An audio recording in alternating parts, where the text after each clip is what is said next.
ನಮಸ್ತೆ ಕರ್ನಾಟಕ. ನನಗೆ ಇನ್ಸ್ಟಾಗ್ರಾಮ್ ಅಲ್ಲಿ ಮತ್ತೆ ಯೂಟ್ಯೂಬ್ ಅಲ್ಲಿ ತುಂಬಾ ಜನ ನನಗೆ ಮೆಸೇಜ್ ಮಾಡಿದ್ರು. ಏನಂದ್ರೆ ಇನ್ಸ್ಟಾಗ್ರಾಮ್ ಇಂದ ನಿಮ್ಗೆ ಎಷ್ಟು ದುಡ್ಡು ಬಂದಿದೆ, ಯೂಟ್ಯೂಬ್ ಇಂದ ಎಷ್ಟು ದುಡ್ಡು ಬಂದಿದೆ ಅಂತ. ನಿಜವಾಗ್ಲೂ ಹೇಳ್ತೀನಿ, ನನಗೆ ಇನ್ಸ್ಟಾಗ್ರಾಮ್ ಅಲ್ಲಿ 1 ಪೈಸೆ ಕೂಡ ಬಂದಿಲ್ಲ. ಇನ್ನೊಂದೇನಂದ್ರೆ ನಾನು ದುಡ್ಡುಗೋಸ್ಕರ ವಿಡಿಯೋ ಮಾಡ್ತಿಲ್ಲ. ಯಾಕಂದ್ರೆ ನನ್ನ ಒಂದು ವಿಡಿಯೋ ಇನ್ನೊಬ್ರಿಗೆ ಹೆಲ್ಪ್ ಆಗ್ಲಿ. ಸೊ ನಿಮ್ಮ ಒಂದು ಲೈಕ್ ಮತ್ತೆ ಕಮೆಂಟ್ ನಮ್ಗೆ ಒಂಥರ ಮೋಟಿವೇಟ್ ಆದಂಗ ಆಗುತ್ತೆ. ನಿಜವಾಗ್ಲೂ ಹೇಳ್ತೀನಿ, ನೆನ್ನೆ ಒಂದು ವಿಡಿಯೋ ಮಾಡಿದ್ದೀನಿ ನಾನು ಯೂಟ್ಯೂಬ್ ಅಲ್ಲಿ, ಅದಕ್ಕೆ 50 ವ್ಯೂಸ್ ಬಂದಿದೆ. ಈಗಂತ ನಾನು ವಿಡಿಯೋ ಮಾಡೋದನ್ನ ನಿಲ್ಸಿಲ್ಲ, ಜನರಿಗೆ ಹೆಲ್ಪ್ ಆಗ್ಬೋದು ಅಂತ ಮಾಡ್ತೀವಿ. ಸೊ ಅದೇ ಒಂದು ಕಾರಣಕ್ಕೆ ನಾವು ವಿಡಿಯೋ ಮಾಡ್ತಾ ಇರ್ತೀವಿ. ಸೊ ನಿಮ್ಮ ಒಂದು ಸ್ವಲ್ಪ ಸಮಯ ಕೊಟ್ಟು ನಮ್ಮ ವಿಡಿಯೋನ ನೋಡಿ, ಅದಕ್ಕೆ ಒಂದು ಲೈಕ್ ಮತ್ತೆ ಕಮೆಂಟ್ ಕೊಡಿ. ಇದೇ ನಮ್ಮ ಲೈಫ್ ಅಲ್ಲಿ ದೊಡ್ಡ ಮೋಟಿವೇಟು.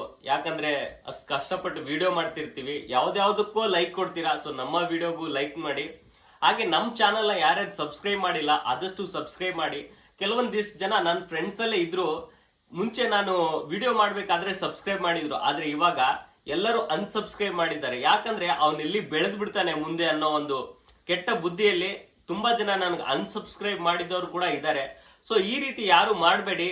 ಸೊ ನಾನೇನ್ ದೊಡ್ಡ ಕಂಟೆಂಟ್ ಕ್ರಿಯೇಟರ್ ಅಲ್ಲ ಗುರು. ಸೊ ನಿಮ್ಮ ಒಂದು ಲೈಕ್ ಮತ್ತೆ ಸಬ್ಸ್ಕ್ರೈಬ್ ಅನ್ನ ಅಷ್ಟೇ ಕೇಳ್ತಾ ಇರ್ತೀನಿ, ಅದು ಬಿಟ್ರೆ ನಿಮ್ಮ ಹತ್ರ 1 ಪೈಸೆನೂ ಕೇಳ್ತಿಲ್ಲ. ಸೊ ದಯವಿಟ್ಟು ಯಾರು ನಮ್ಮ ಚಾನಲ್ ನ ಸಬ್ಸ್ಕ್ರೈಬ್ ಮಾಡಿಲ್ಲ ಆದಷ್ಟು ಸಬ್ಸ್ಕ್ರೈಬ್ ಮಾಡಿ. ಧನ್ಯವಾದಗಳು.